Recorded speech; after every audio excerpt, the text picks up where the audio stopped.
Hello everyone, welcome back to England's History. I've had a request on one of the Quest videos. A beginner has just bought the Quest 10 and she hasn't got a clue. Her name's Sophie. She said she hasn't got a clue about what the buttons do and how to do it. Can I please explain what each button does?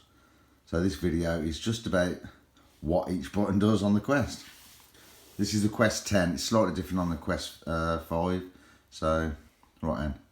To start off with, the top right button there doesn't do anything. That's for the other models, for the wireless headphones. The next button down turns your backlight on. Tap it again, you get the backlight, and you've also got a torch. We don't want the torch on, so we just put the backlight on. And then you've got two buttons on the left hand side. If you look there, if I push the top left one, see the volume goes up. That's the speaker volume on the unit. Tap the bottom left one and turn the volume down. Then we've got up and down, menu, pinpoint and grain balancing. To cycle through each mode, push up and down. You've got jewelry mode, which is better for the smaller targets, small jewelry, low conductors. All metal mode, which you can turn a threshold on, which I'll show you. Coin mode, a little bit deeper, better for coins. Then you've got one at the end which you can fully adjust, and that's your user mode. So you've got an extra slot that you can save your own settings into. Okay, so we're in jewelry mode. We want to look at the features on the bottom. So you push menu, that's your sensitivity. So you come out of it again. As soon as you push menu, you go across the bottom, you'll be able to select free. If you leave it longer than 5 seconds, like so, if you're not quick enough, it goes off again. So cycle to what you want.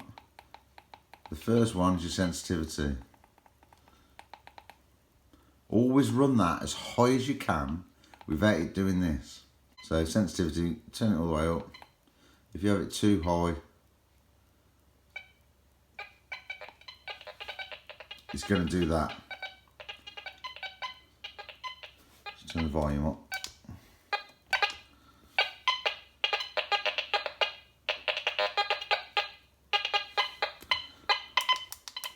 So if you've got your sensitivity too high and it's chirping for no reason, as you swing your coil, you're not going to know if it's a good signal or bad signal. So turn your machine on, pick a mode by pushing up and down. Set your sensitivity as high as you can without it going off for no reason. Once you bring the sensitivity back down so it's nice and stable, then when you're swinging, every beat means it's a target instead of it just falsing. So that's the sensitivity. So you use the sensitivity the same on every mode. As soon as you go into discrimination, push up and down. If you just push the menu button straight away, it doesn't do what you want it to do. So you go into discrimination, push up, you move the cursor across. So if you want to eliminate that one, you just push the cog and it's gone. Go back on it, push the cog and it's back. If I want to bring the iron in, yeah, and then to bring it back, see, if you're not quick enough, it comes off. So go back in, go back to your disc and bring that back out. So that's your notching and discrimination. If you have the first two off, you eliminate most of the iron and you won't get an iron buzz. I'll show you that in a minute. Some iron can come in on the third one, but you can also get tiny bits of gold. You can either I would just eliminate the first two and then you dig everything that comes up. Yeah, you might dig some foil, you might dig some bits of, anywhere can come up with crap. But you'll get more of the small stuff on the first 2 or 3 segments after the iron. But some of the really good stuff can come up there as well. So you're better off eliminate the first two and dig everything else. In every mode, that's how you'd do it. So then we've done the discrimination. I'll go for that again. So cycle across the discrimination, push up or down to start with. You've got to move that cursor first. So you select the mode you want. Say if you was getting ring pulls coming in there and you wanted to eliminate it, push that. And then you've just eliminated the one notch. So that's notching and discrimination. But we put that back in again and just push that. And the final one is your tones. I would suggest you use C4. That means you've got 4 different tones. 1 tone, 2 tone, 3 tone, 4 tone. With the C4 is funny, it's a bit of a mix up of tones.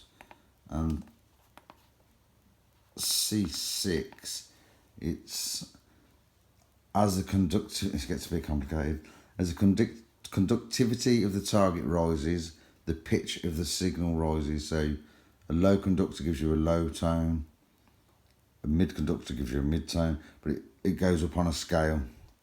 So, but that's really if you have that, the C6, when on the lowish conductors down this end, it'd be hard to differentiate between that and the iron.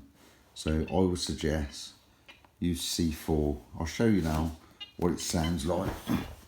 This is the C4 tone. Iron. Mid conductor. A ring, which is the next one up, which is just tone 3. And a big coin, which is tone 4. So you don't want that. When you hear that, that means an overload signal. That means something's really close to the coil. It don't mean it's good or bad. It just means something's really close to the coil. So, iron. Iron. Low conductor. Mid conductor ring. High conductor. That's the best way to search, because then if you're in an area and you think, I only want to go for big coins, just dig them ones. Ideal for in the parks, or you could just dig that one and leave all the small targets, which could be foil. Leave that one and just dig them too. So the C4 is probably the best one to go for. I'm probably talking waffle because it's getting late now, but C4 on the tones is definitely the best one to go for. It will probably help you and it's a bit easier to understand. You just ignore the iron. Sharp, it's clipped and it's a low grunt. And then you've got the low conductor. Hear how it doesn't break up. Iron spits. So it's jumpy, it's spitting. But that's it with the tones. So we're in all metal. Sensitivity is set so it's not too noisy. And then you've got your threshold. That's the background hum. The more you bring that up, the livelier it gets. If I turn it all the way up.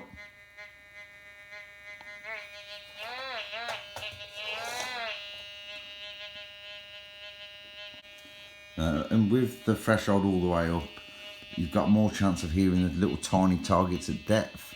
But if you have it too high, it's gonna pick up too much of the noise. You might get mineralisation and stuff like that. But all metal really isn't for a beginner to use. You need to start to understand the machine a bit more before you get into that.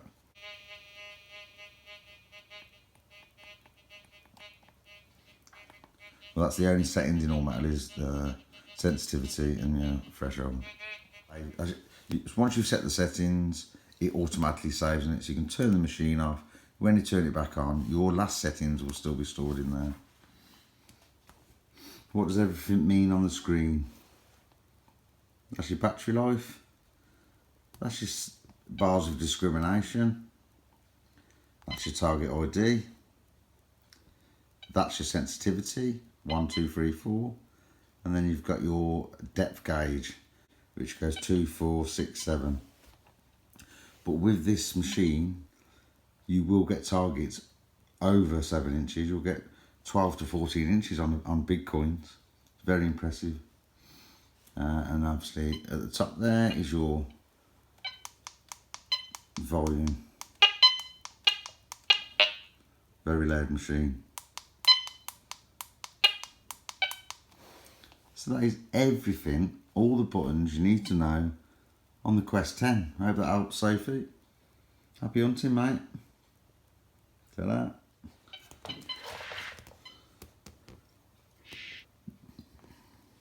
When ground balancing, sweep your coil, find a clear area. So you sweep the coil, find a clear area where there's no iron, hold the pinpoint button down, then pump the coil. Pump it till you hear 3 beeps, then you know you've got a correct ground balance.